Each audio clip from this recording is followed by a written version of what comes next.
Assalamualaikum dear students. Today we are going to discuss the remaining part of the lesson, the Kashmir and Pakistan, unit number 6 for class 9.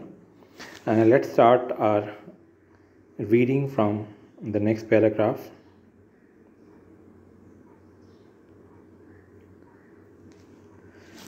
The ideology of Pakistan was based on the fundamental principle that the Muslims are an independent nation. Ideology नज़रिया based उसवार था कायम होना, fundamental बुनियादी principal असूल independent आज़ाद। नज़रिया पाकिस्तान इसी बुनियादी असूल पर सवार था या कायम था कि मुसलमान एक अलग कौम हैं। Any attempt to merge their national and political identity will be strongly persisted. Attempt कोशिश, मर्ज जम करना, मिलाना, नेशनल कौमी पॉलिटिकल सियासी आइडेंटिटी तशख़्ख़ुस रजिस्ट्रेड मज़ामत की जाएगी।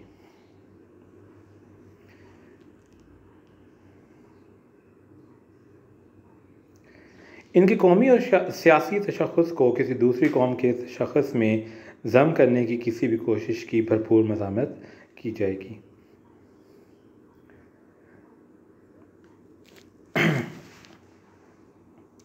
लास्ट लेसन में हमने जो पढ़ा था तो उसमें वो तमाम चीज़ें जो कि हिंदुओं को मुसलमानों से अलग करती थी उनके बारे में बात की गई थी, और यहाँ पे वही बात की गई है कि मुसलमान जो हैं वो एक अलग कौम है। उनकी तमाम जो कौमी और सियासी तशख़्ख़ुस है, यानी कि उनकी जो आइडेंटिटी है वो हिंदुओं से, सिखों से, ईसाइयों से किसी के साथ नहीं मिलती। इसलिए उनको जो कांग्रेस जो है वो अपने आप को हिंदुओं और मुसलमानों और बरसगीर में रहने वाले तमाम लोगों की पार्टी गर्दानती थी, और वो ये कहती कि हिंदुस्तान में रहने वाले सारे हिंदू हैं।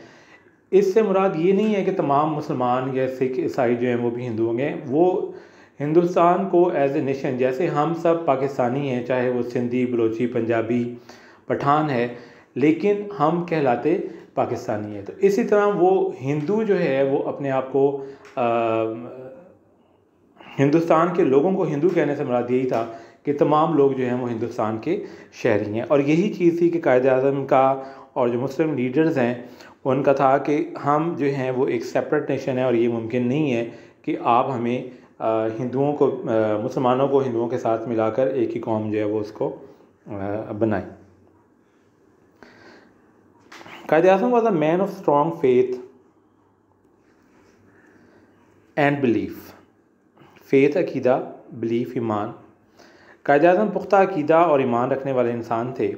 He firmly believed that the new emerging state of Pakistan based on the Islamic principles would reform the society as a whole. उन्हें पुख्ता यकीन था कि इस्लामी असूलों पर मबनी ज़हूर पज़ीर होने वाली जो पाकिस्तान की नई रियासत है वो मजमूई तौर पर मुआशरे की इस्लाह कर देगी। फामली पुख्ता, एमर्जिंग ज़हूर पज़ीर होना, नया बनना, ज़ाहिर होना, स्टेट रियासत, प्रिंसिपल असूल, रिफॉर्म, इस्लाह करना। In his Eid's message,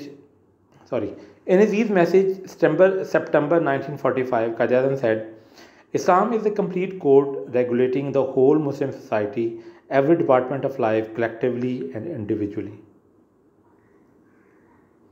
code ज़ाब्ता, रेगुलेटिंग बाकायदा बनाना, डिपार्टमेंट शोबा, कलेक्टिवली इज्तिमाई तौर पर, इंडिविजुअली इनफरादी तौर पर।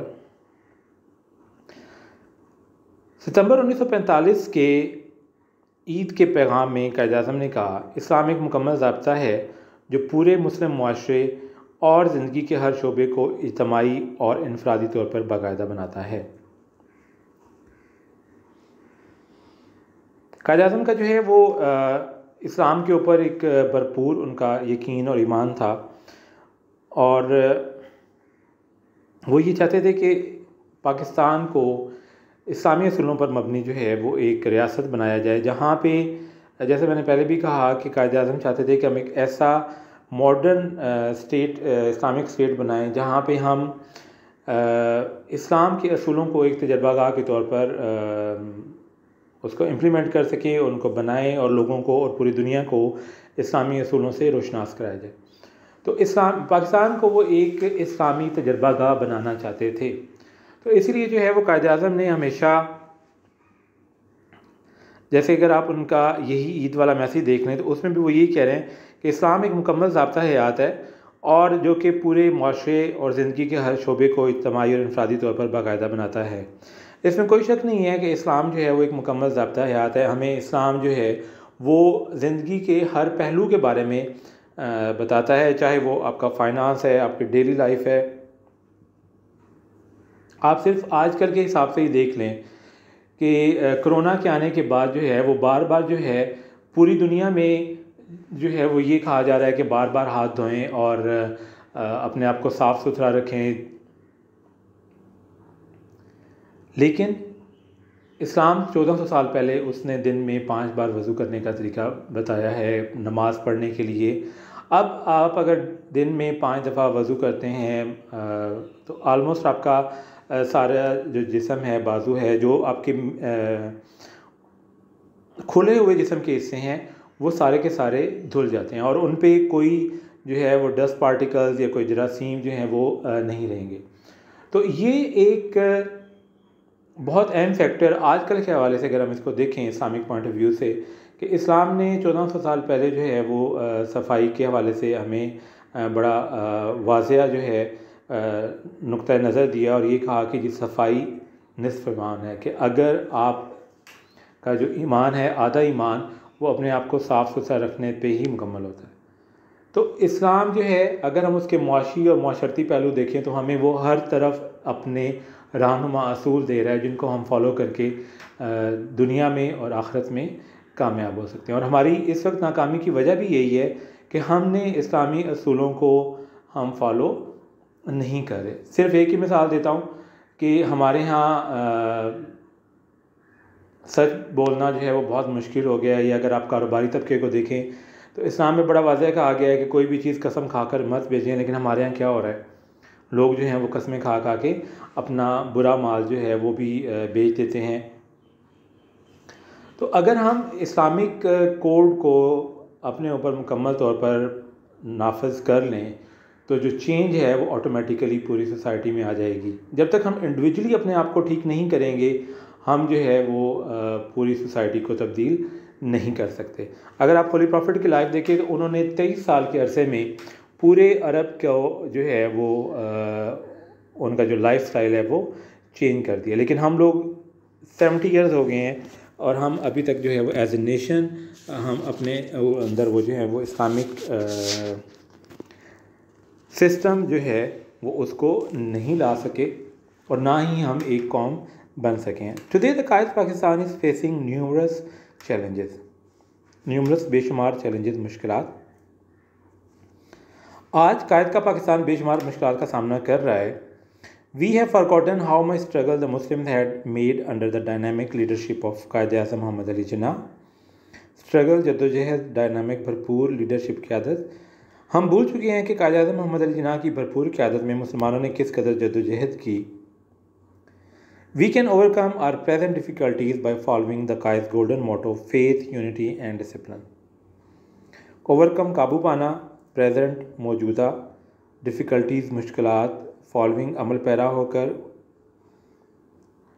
गोल्डन सुनहरी मोटो असूल, यूनिटी इत्तेहाद, डिसिप्लिन नज़्म ज़ब्त।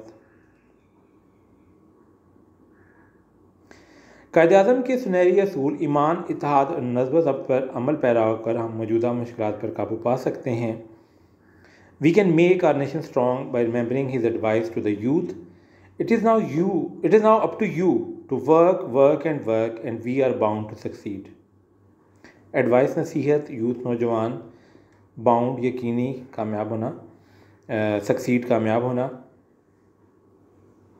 नौजवानों से उनकी ये नसीहत याद करके हम अपनी कौम को मजबूत बना सकते हैं। अब ये तुम पर इन्हिसार करता है कि काम करो, काम करो और काम करो और तब हमारा कामयाब होना यकीनी है।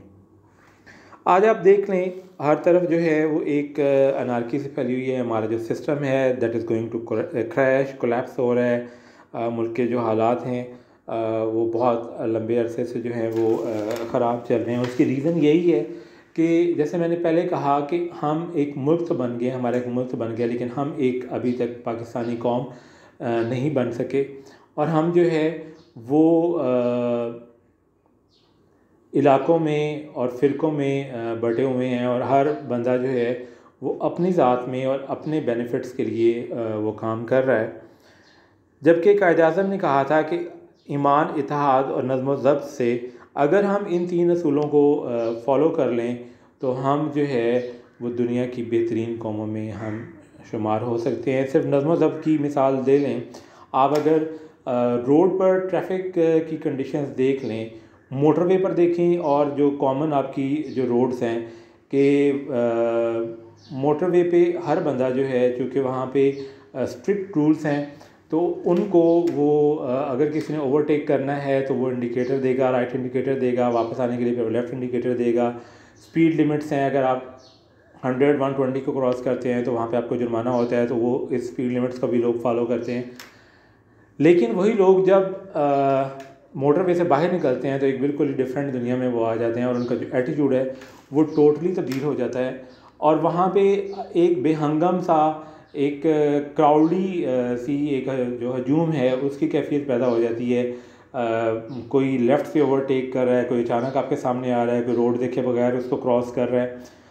तो ये तमाम चीज़ें जो हैं, अगर हम कानून की पाबंदी मोटरवे पे कर सकते हैं, तो यही कानून की पाबंदी अगर हम आम जो रोड्स हैं उन पर भी करें तो हम बहुत से हादसा से भी बच सकते हैं, और हमारे बहुत से जो नुकसानात हैं उनसे भी बच सकते हैं, और हम एक बेहतर कौम का जो है वो मुज़ाहरा कर सकते हैं। और इसी तरह जो लास्ट लाइन्स हैं कि कायद-ए-आज़म ने यूथ को कहा कि काम करो और आप यकीनी तौर पे कामयाब होगे। तो ये भी एक हकीकत है। आप देख लें आपके इर्द-गिर्द, इवन आपके स्कूल में हमारे पास बहुत से ऐसे एग्ज़ाम्पल्स हैं, पहले भी मैंने कई दफ़ा शेयर की हैं। बहुत से ऐसे बच्चे हैं जिन्होंने अपनी मेहनत से वो इस वक्त बहुत आला मकाम पे हैं। आर्मी में इस वक्त हमारे 3-4 स्टूडेंट्स मेजर हैं, पायलट्स हैं, नेवी में कुछ बच्चे गए हुए हैं, डॉक्टर्स की एक बहुत बड़ी तादाद है।